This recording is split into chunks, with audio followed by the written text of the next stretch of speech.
अरे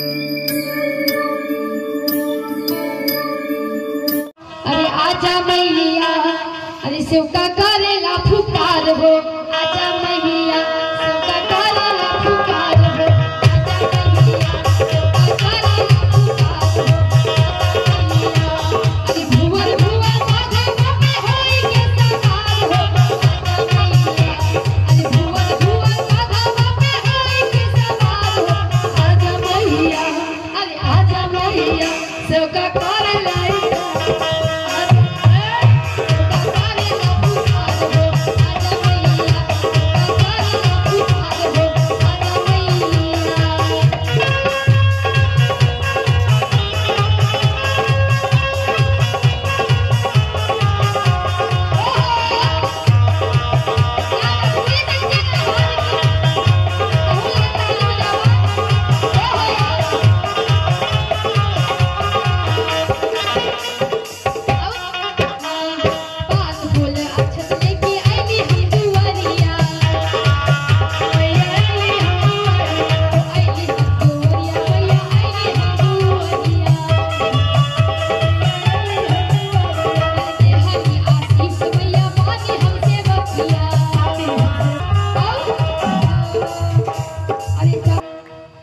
सभी लोग दो हाथ को उठाइए तो भाई, ताली नहीं बजा रहे, ऐसी कंजूसी कर रहे हैं। कहते हैं कि गुल गुलशन गुलजार हो जाता है, और जो मैया रानी के दरबार में अगर तालियां बजा दे तो उसका भव से मेरा पार हो जाता है। बोले सच्चे दरबार की।